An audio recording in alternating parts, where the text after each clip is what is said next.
Hello, welcome to Bible study time and welcome to my quiet time Bible study. This is the time where I invite you to come and join me in the comfort of my prayer room where we discuss and read through the holy word of the Most High Creator God of the universe, the God of all gods, the God of all spirits. And today we're going to be continuing reading through the apocryphal book referred to as Ecclesiasticus. Some also use the terms Wisdom of Sirach or just plain Sirach.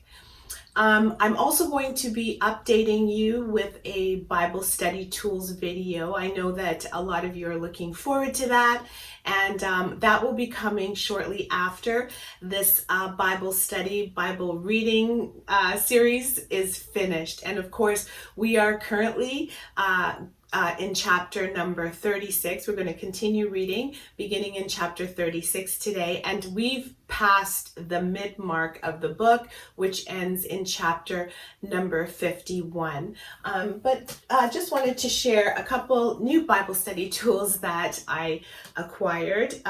The first one is the Jewish Annotated New Testament, which is going to be a useful Bible study tool for me. And so I will be giving you a detailed summary of what it's useful for.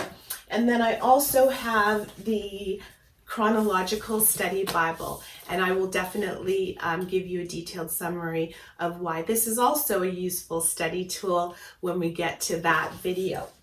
But for today, we're going to be using the Oxford Study Bible because my King James Version here doesn't have the apocrypha in it. Most Bibles that are used in mainstream Christianity usually only have the 66 book canon in them. So I had to get this one, the Oxford Study Bible, because it has the apocryphal books in it, which are typically placed in between the Old and the New Testament, ending at the Maccabean period, which falls right before the birth of Christ in the book of Matthew. So let's continue reading, beginning in chapter 36, verse 1. And the first 17 verses fall under the umbrella of where we left off last week, which is true piety. And then verse 18 continues with a new heading, which is life in society. And I must say, I am a fan of the first portion of chapter 36. It's almost like, someone's crying out to the Most High Creator God to restore a broken people. So let's begin in verse number 1, which says, "Look on us with pity, Lord God of all, and strike fear into every nation. Lift your hand against the heathens and let them behold your power, as they have seen your holiness displayed among us. So let us see your greatness displayed among them. Let them learn, as we ourselves have learned, that there is no God but you, O Lord. Renew your signs, repeat your miracles, win glory for your mighty hand and right arm. Rouse your anger, pour out your wrath to destroy the adversary and wipe out the enemy. Remember the days you have appointed and hasten it, and give men cause to recount your wonders. Let burning wrath devour the survivors, and let the oppressors of your people meet their doom. Crush the heads of hostile princes who say, no one counts but us. Gather all the tribes of Jacob and grant them their inheritance, as you did long ago. Have pity, Lord, on the people called by your name, on Israel, whom you have named your firstborn. Show mercy to the city of your sanctuary, to the city of Jerusalem, your dwelling place. Fill Zion with the praise of your triumph and the temple with your glory. Acknowledge those who create at the beginning and fulfill the prophecies spoken in your name. Reward those who look to you in trust. Prove your prophets worthy of credence. Listen, O Lord, to the prayer of your servants who claim Aaron's blessing on your people. Let all who live on earth acknowledge that you are the Lord, the eternal God. Now I'm moving on to the verses that fall under the umbrella of life in society, beginning in verse number 18. The stomach will accept any food, but one food is better than another. As the palate identifies game by its taste, so the discerning mind detects lies. A warped mind makes trouble, but he who has wide experience can get his own back. A woman will take any man for husband, but a man may prefer one girl to another. A woman's beauty makes a man happy, and there is nothing he desires more. If she has a kind and gentle tongue, then her husband has no peer among men. He who acquires a wife has the beginnings of a fortune, a helper to match his needs and a pillar to give him support. Where there is no hedge, a vineyard is plundered. Where there is no wife, a man wanders about in misery. Does anyone trust the swift-moving bandit who swoops on town after town? No more will they trust a homeless man who lodges wherever night overtakes him. Moving on to chapter number 37, verse 1. Every friend says, I too am your friend, but some friends in name only. What a mortal grief it is when a dear friend turns into an enemy. O propensity to evil, how did you creep in to cover the earth with treachery? A friend may be all smiles when you are joyful, but turn against you when trouble comes. Another shares your toil for the sake of a meal, and yet may shield you against an enemy. Do not forget a friend in the fight, and do not neglect him when prosperity comes your way. Every counselor says his advice is best, but he may have in view his own advantage. Be on your guard against him who proffers advice. Find out first where his interest lies, for his advice will be weighed in his own favor. He may tip the scales against you. He may say, your road is clear, and then stand aside to see what befalls you. Do not consult anyone who regards you with suspicion or reveal your intentions to those who envy you.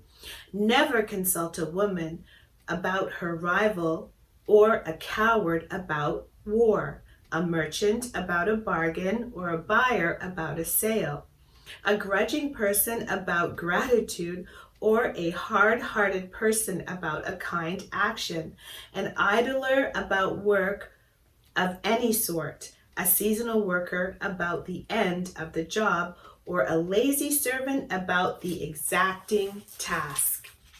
Continuing on, do not turn to them for any advice. Rely rather on a God-fearing person whom you know to be a keeper of the commandments, one who is with you heart and soul and will show you sympathy if you have a setback. But trust your own judgment also, for you have no more reliable counselor. One's own mind has sometimes a way of bringing word better than 7 watchmen posted on a tower. But above all, pray to the Most High to guide you on the path of truth. Every undertaking begins in discussion, and deliberation precedes every action. The roots of choice are in the heart. Destiny takes 4 forms: good and evil, life and death, and always it is the tongue that decides the issue.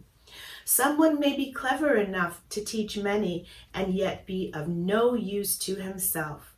A brilliant speaker may make enemies and end by dying of hunger. If the Most High has withheld grace and charm by depriving him of wisdom. If someone is wise in the conduct of his own life, his good sense can be trusted when he gives advice. If someone is wise and instructs his people, then his good sense can be trusted.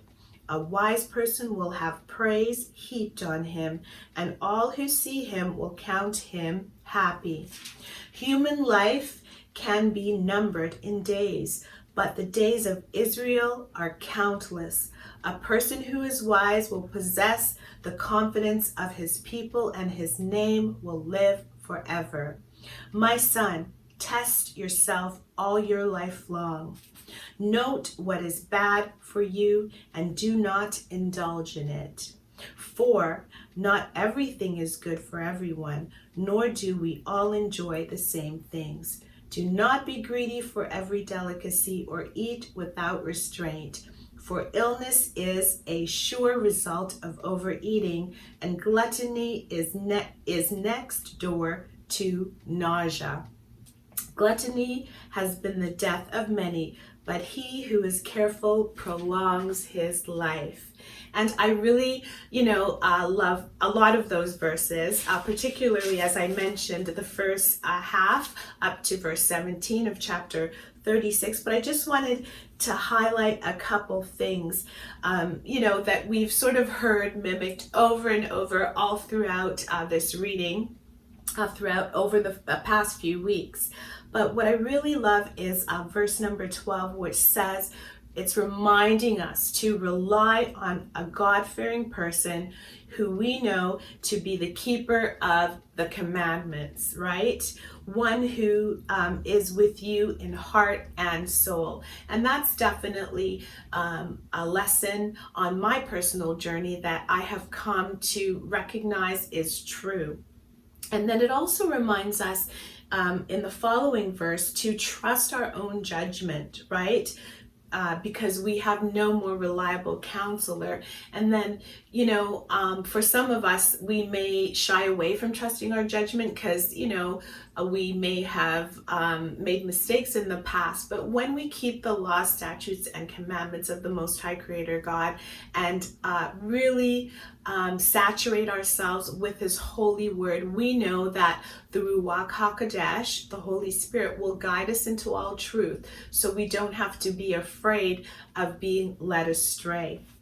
Also, I really liked the end of the chapter that spoke about, a wise person. And one verse I just like to highlight before we continue reading is verse number 22, which says, if someone is wise in the conduct of his own life, his good sense can be trusted when he gives advice. I think that's a really, really important point that we should take to heart. A lot of the time, especially in today's society, a lot of people give advice, right, about different things that happen in life, about children, about spouses, friendships and things of that nature, about how to be successful. But then when you look at their life, they're not successful. They may not even have a family. They may not even have children. And so it's really important for us when we are choosing to maybe listen to somebody and or take advice from them that, we look at their life and how they behave overall, because how we conduct ourselves in life, the issues of the heart will sort of spill out into how we live our lives. So we really do need to be mindful of that. And that is definitely a piece of advice that I have come to know is 100% true. But I could talk about this book forever, so I'm just going to continue reading, and then we'll talk about some of the other things that I find fascinating at the end of this whole Bible study. So now let's move on to chapter number 38, beginning in verse number 1, which says, value the services of a donor, for he has his place assigned him by the Most High. His skill comes from the Most High, and he is rewarded by kings. The doctor's knowledge gives him high standard and wins him the admiration of the great. The Most High has created remedies from the earth, and a sensible man will not disparage them. Was not water sweetened by a log, and so the power of the Most High was revealed? The Most High has imparted knowledge to mortals, that by their use of his marvels he may win praise. By means of them the doctor relieves pain, and from them the pharmacist compounds his mixture. There is no limit to the works of the Most High, who spreads health over the whole world. My son, in time of illness, do not be remiss, but pray to the Most High, and he will heal you. Keep clear of wrongdoing, amend your ways, and cleanse your heart from all sin. Bring a fragrant offering and a memorial sacrifice of flour. Pour oil on the sacrifice. Be as lavish as you can. And the doctor should be called. Keep him by you, for you need him also. A time may come when your recovery is in his hands. Then he too will pray to the Most High to grant success in relieving pain and finding a cure to save the patient's life. He who sins before his Maker shows himself arrogant before the doctor. My son, shed tears for the one who has died. Raise a lament for your grievous loss. Shroud the body with proper ceremony, and do not neglect his burial. With bitter weeping and passionate wailing, make your mourning worthy of him. Mourn for a few days and avoid criticism. Then take comfort in your grief, for grief may lead to death, and a grieving heart saps the strength. With the burial, grief should pass. A life of misery is an affliction to the heart. Do not abandon yourself to grief. Put it from you and think of your own end. Never forget, there is no returning. You cannot help the dead and can only harm yourself. Remember that his fate will also be yours. Mine today, yours tomorrow. When the dead is at rest, let his memory rest too. Be comforted for him as soon as his spirit departs. A scholar's wisdom comes of ample leisure. To be wise, he must be relieved of other tasks. How can one become wise who follows the plow, whose pride is in the wielding the good, who is absorbed in the task of driving oxen, whose talk is all about cattle? He concentrates on plowing his furrows and toils late to give the heifers their fodder. So it is with every craftsman and designer, working both day and night. Such are those who make engravings on signets and patiently vary the design. They concentrate on making an exact likeness and stay up all hours to finish their task. So it is with the smith, sitting by his anvil, intent on his ironwork. The fiery vapors shrivel his flesh as he wrestles in the heat of the furnace. The hammer rings in his ears again and again, and his eyes are on the pattern he is copying. He concentrates on completing the task and stays up late to give it a perfect finish. So it is with the potter, sitting at his work, turning the wheel with his feet, always engrossing in the task of making up his tally of vessels. He molds the clay with his arm, crouching forward to exert his strength. He concentrates on finishing the glazing and stays up to clean out the furnace. All those rely on their hands, and each is skillful at his own craft. Without them, a city would have no inhabitants. No settlers or travelers would come to it. Yet they are not in demand at public discussions, nor do they attain a high office in the assembly. They do not sit on the judge's bench or understand the decisions of the courts. They cannot expound mortal or legal principles and are not ready with maxims, but they maintain the fabric of this world, and the practice of their craft is their prayer. Moving on to chapter 39. How different it is with one who devotes himself to reflecting on the law of the Most High, who explores all the wisdom of the past and occupies himself with the study of prophecies. He preserves the sayings of the famous and penetrates the subtleties of parables. He explores the hidden meaning of proverbs and knows his way among enigmatic parables.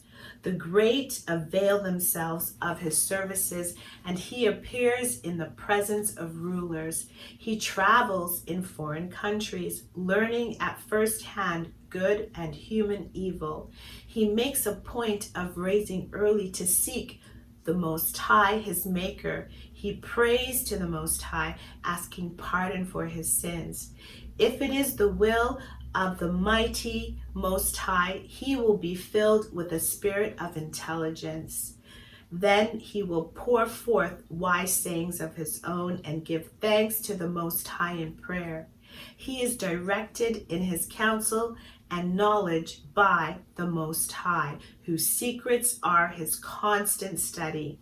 In his teaching he will reveal his learning, and his pride will be in the law of the Most High's covenant. Many will praise his intelligence, and it will never be forgotten. The memory of him will not die, and his name will live forever and ever. The nations will tell of his wisdom, and the assembled people will sing his praise. If he lives long, he will leave a name in 1,000. When he goes to his long rest, his reputation is secure. I have still more thoughts to express. I am as full as the moon at mid-month. Listen to me, my devout sons, and blossom like a rose planted by a stream. Spread your fragrance like frankincense and bloom like a lily. Scatter your fragrance, lift your voices in song, praising the Most High for all he has done. Ascribe majesty to his name and give thanks to him with praise, with harps and the singing of songs. Let these be your words of thanksgiving. All that the Most High has done is excellent. All that he commands will in due time take place. Let no one ask, what is this, or why is that? In due time, all such questions will be answered. At his bidding, the waters stood up like a heap, and his word created reservoirs for them. When he commands, his will is done, and no one can thwart his saving power. The deeds of all mankind lie plain before him, and there is no hiding from his eyes. From the beginning to the end of time, he keeps watch. Nothing is too marvelous or too difficult for him. Let no one ask, what is this? Why is that? For everything has been created for its own purpose. His blessing is like a river in full flood, which soaks the parched ground. As surely as he turned fresh water into brine, so shall the heathen incur his anger. For the devout his ways are straight, for the wicked they are full of pitfalls. From the beginning, good was created for the good, and evil for sinners. The basic necessities of human life are water, fire, iron, and salt, flour, honey, and milk, the juice of the grape, oil, and clothing. All these are good for the God-fearing, but turn to evil for sinners. There are winds created to be agents of retribution, with great whips to give play to their fury. On the day of reckoning, they exert their force, and so allay the anger of their Maker. Fire and hail, famine and pestilence, all these were created for retribution. Beasts of prey, scorpions and vipers, and the avenging sword to destroy the ungodly. They delight in carrying out his commandments, always stand ready for his service on the earth, and when the time comes, they never disobey his word. I have been convinced of all this from the beginning. I have thought it over and left it in writing. All that the Most High has made is good, and he supplies every need as it arises. Let no one say, this is less good than that, for all things prove good at their proper time. Come now, sing with full heart and voice, and to the name of the Most High give praise.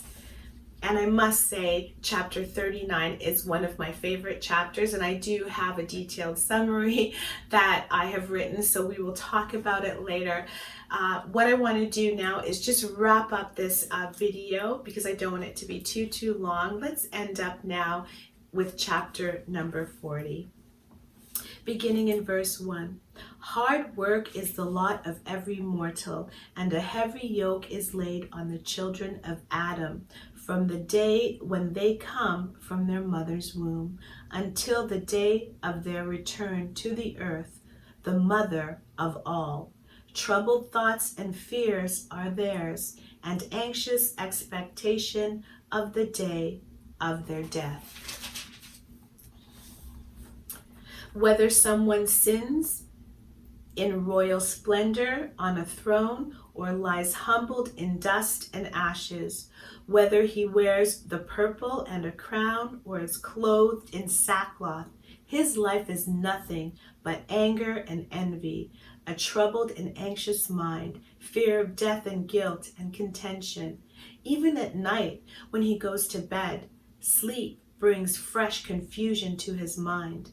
There is little or no rest for him. He is as confused in his sleep as in the daytime. Disturbed by nightmares, he fancies himself a fugitive from the line of battle. And at the moment when he reaches safety, he wakes up, amazed to find his fears groundless.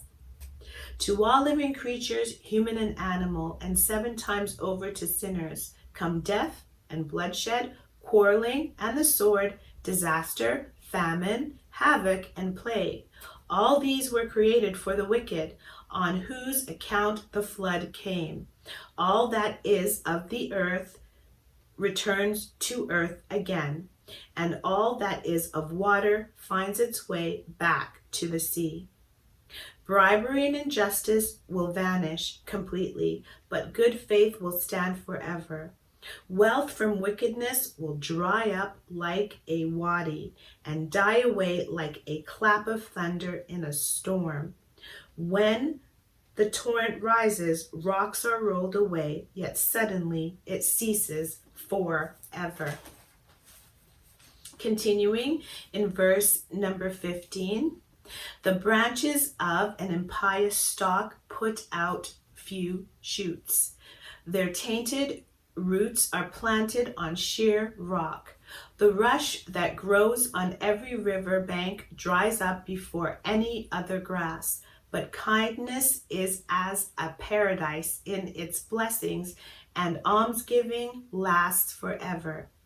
To be employed and to be one's own master, both are sweet, but to find a treasure is better still. Offspring and the founding of a city perpetuate a name, but better still is a perfect wife. Wine and music gladden the heart, but better still is the love of wisdom. Flute and harp make pleasant melody, but better still is a pleasant voice. The eyes like to look on grace and beauty, but better still on the green shoots in a cornfield. A friend or companion is a welcome partner, but better still to be man and wife. Brothers and helpers are a standby in time of trouble, but better still is almsgiving. Gold and silver make a person stand firm, but better still is good advice. Wealth and strength uplift the heart, but better still is the fear of the Most High. To fear the Most High is to lack nothing, never to be in need of support. The fear of the Most High is a paradise in its blessings. It affords better protection than high position. My son, do not live the life of a beggar. Better die than beg. When someone starts looking to another's table, his existence is not worth calling life. It is demoralizing to live on the food of another, and he who is wise and well-disciplined will guard against it. He who has lost all shame speaks as if begging were sweet, but in his breast resentment burns. And so now that brings me to the end of chapter 40.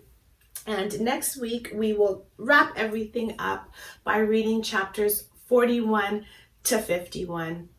And I'm so grateful to the Most High Creator God of the universe, the God of all gods, the God of all spirits, for just guiding me to read through this wisdom book, the book of Ecclesiasticus, out loud.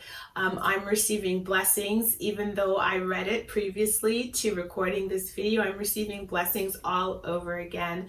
And I hope that you are also blessed by the words that you have heard today. I want to thank you so much for clicking on this video. I also want to invite you to continue to join me as we wrap up this beautiful book of ancient wisdom. And I'm going to remind you that the Most High Creator God of the universe loves his children.